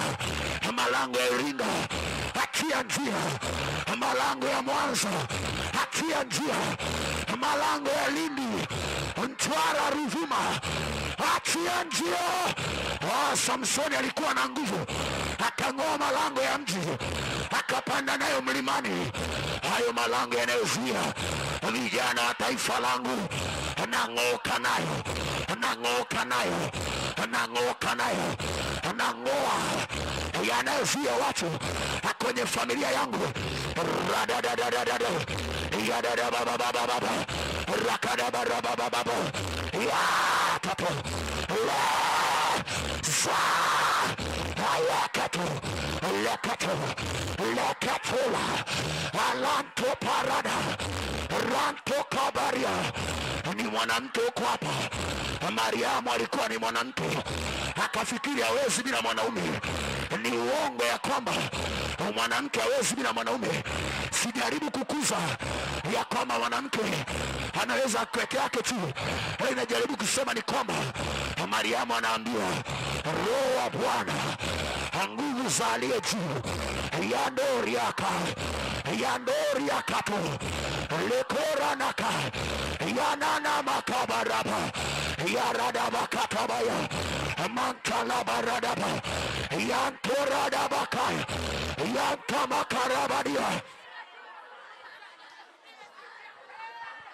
Sema katika jina la Yesu, kwa sauti, katika jina la Yesu. Kuanzia sasa natangaza kila nguvu ya giza ya kifamilia inayozuia watu wasipige hatua kwenye familia yangu, kwenye ukoo wangu, kwenye kabila la kimwili nililozaliwa, kwenye mkoa, wilaya, kata, mtaa, kwa jina la Yesu, kwenye eneo nilipozaliwa. Leo naziamrisha nguvu zote kuanzia shina hata taifa, achia njia kwa jina la Yesu, achia njia kwa jina la Yesu. Bila nasema siku zako inawezekana zilikuwa zimepangwa ni miaka 70. Anasema by the reason of strength, kwa kigezo na msaada wa nguvu za Mungu unaweza ukapush. Na kwa dakika 5 sukuma mipaka ya kifamilia. We tangaza kupita kwa nguvu, tangaza kupita kwa nguvu. Mahali ambapo wengine waliishia, atangaza kupita kwa nguvu, atangaza kupita kwa nguvu. Familia yenu hakuna bilionea hata mmoja, atangaza kupita kwa nguvu. Hakuna mtu amepanda ndege, hakuna mtu anaenda kimataifa, atangaza kupita kwa nguvu. Shababababababa yakadadadabababa yantayandarana masanda lekarada babasata makapariara basanda rimanananaka yantabababaka.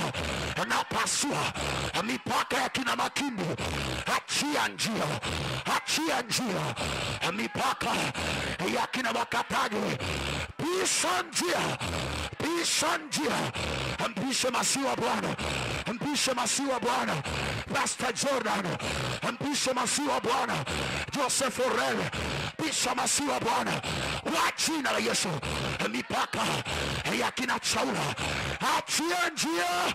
La baba baba baba rakada baba baba yana mama masanda raba.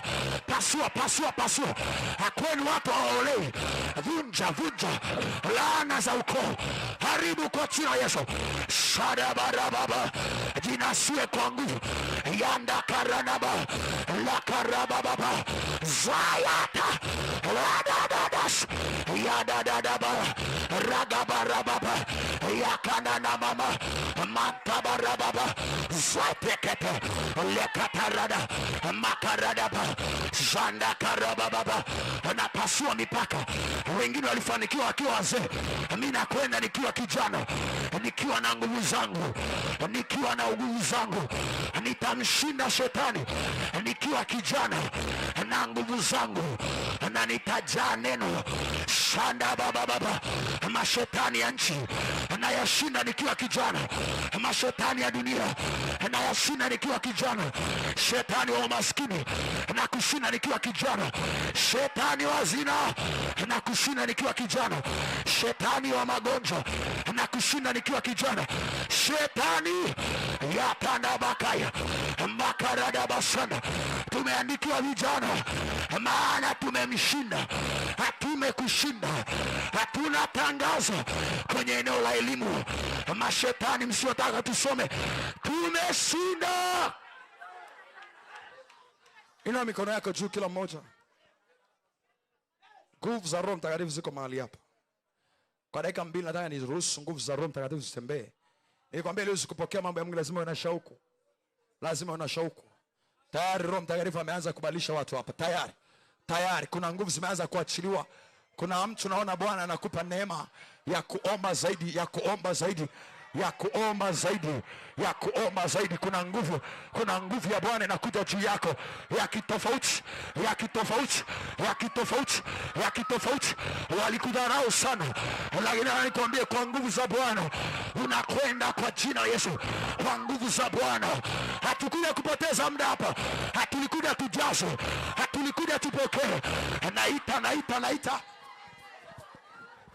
Roho Bwana, Roho Bwana, Roho Bwana, Roho Bwana, Roho Bwana, Roho Bwana. Usimwangalie jirani yako, usimwangalie jirani yako, usimwangalie jirani yako, usimwangalie jirani yako, usimwangalie jirani yako. Hey, nguvu za Bwana ziko hapa. Ulikuwa unazitaka, nilisikia unasema amina. Najua unazitaka, ziko hapa, ziko hapa. Jichotee, jichotee, jichotee, jichotee. Ule upako wa baba yetu uko mahali hapa. That oil is here, that anointing is here. Naweka juu yako, naweka juu yako, naweka juu yako, naweka juu yako. Ulikuwa unataka neema ya kuomba, iko juu yako sahi, iko juu yako sahi, iko juu yako sahi, iko juu yako sahi. Mwingine Bwana ananiambia anakuvuta kwenye mifungo, anaweka juu yako nguvu ya kufunga. Hili neno lilikuwa ni roho, analichuma kwako. Sharabababababa yandarana masanda. Usijizuie, usijizuie, usimwekee Bwana mpaka, usijizuie, jiachie kwa roho Bwana. Nguvu zake ziko mahali hapa, nguvu zake ziko mahali hapa. Receive, receive, receive, receive. Pokea nguvu za roho Bwana, pokea nguvu za roho Bwana. Wachungaji nisaidie kuweka mikono juu ya watu. Pokea nguvu za roho Bwana. Shatamanda barababa yantakarana masanda yakababa sataya. Wengine Bwana ananiambia anakupa nguvu ya maisha matakatifu na ya usafi. The power to live the pure, to live the holy life.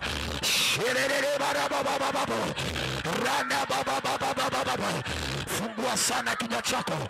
Anakujaza, anakujaza, anakujaza, anakujaza. Lakaparaba manda karaba sanda rekada baraba baba. Hatuweke mikono juu ya kila moja. Shanta manda rabosa yantarakana masanda rekarada basata likabarada ezagabarada basanama yakarada basaya ya tayaba. Ulikuwa unataka pokea, ulikuwa unataka nguvu, pokea. Apokea nguvu, pokea nguvu, apokea nguvu, pokea nguvu. Zwekele barabababo zaradadadadadada yanda mama yakarada barababa, yakata barababa sana, yatayaba, salamana maya, shayata rayakataraba. Mkono wa Bwana unatia nguvu, tunaweka juu yako kwa mikono ya mchungaji. Mkono wa Bwana unawekwa juu yako, mkono wa Bwana unawekwa juu yako. Zanda bakarabaraba, yakarada barada basanaba, yakadadadadadada. Nani aliyesema ya kwamba utaondoka dhaifu? Nani aliyesema ya kwamba nguvu za Mungu ni kwa ajili ya wachungaji tu? Ni kwa ajili yako, pokea. Ni kwa ajili yako, pokea. Ni kwa ajili yako, pokea. Ni kwa ajili yako, pokea.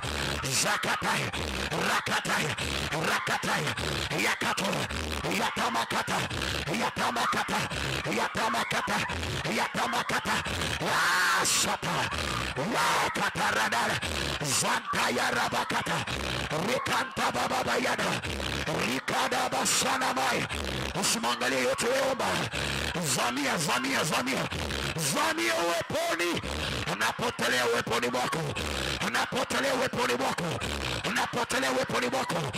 Lakaradadadadada. Nasikia upako wa ajabu, ule upako wa Elia, ile roho ya Elia ya kuomba, ile roho ya Elia ya bidii itakuangaisha, itakuangaisha. Ni kweli wewe ni mwanamke, lakini Bwana anaweka mafuta juu yako, mafuta juu yako nakupita wengine. Shana makana maya yanda baba katarada. Unapokea akili ya kiungu, unapokea akili ya kiungu.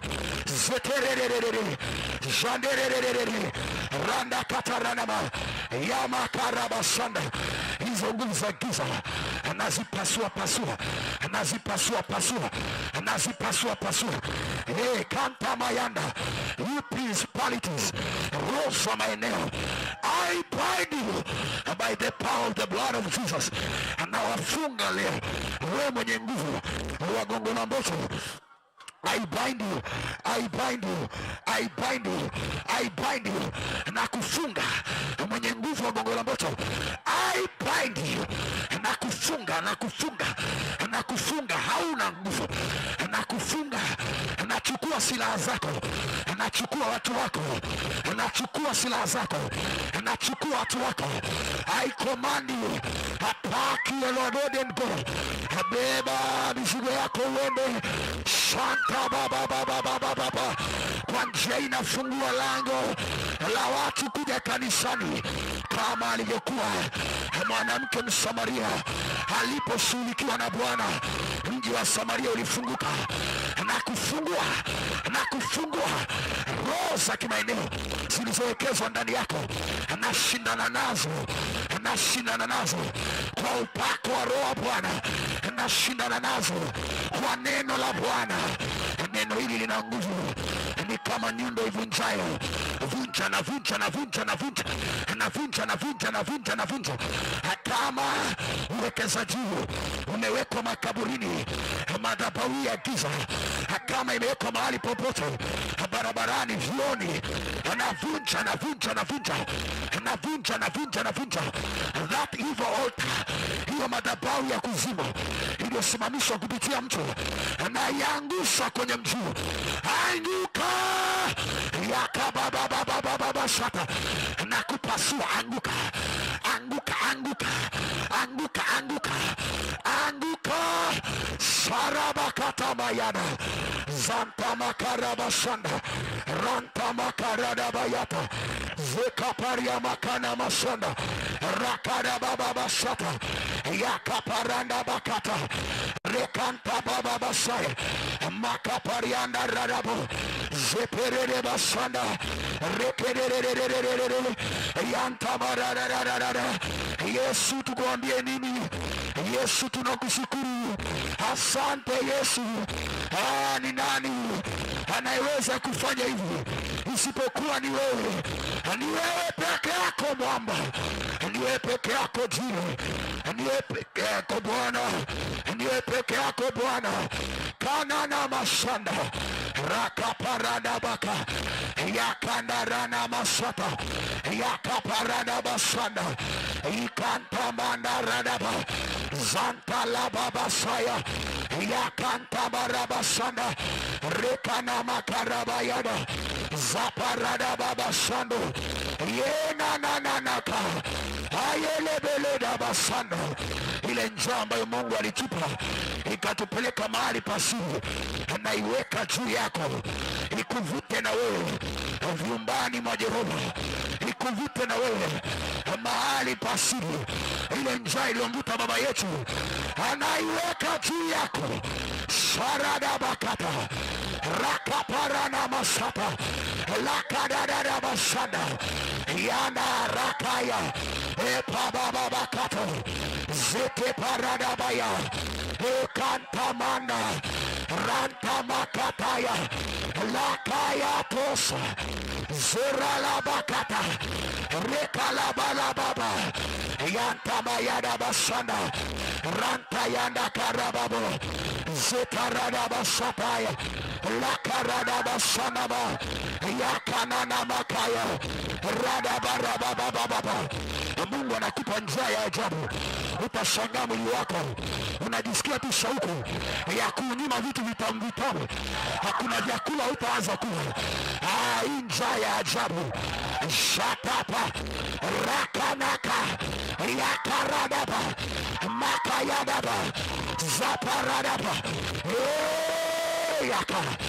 yakayada yakaya anakufungia kwenye madhabahu ya Bwana, anakufungia vyumbani mwa mfinyanzi, anakufungia hapo. Sharada bakataya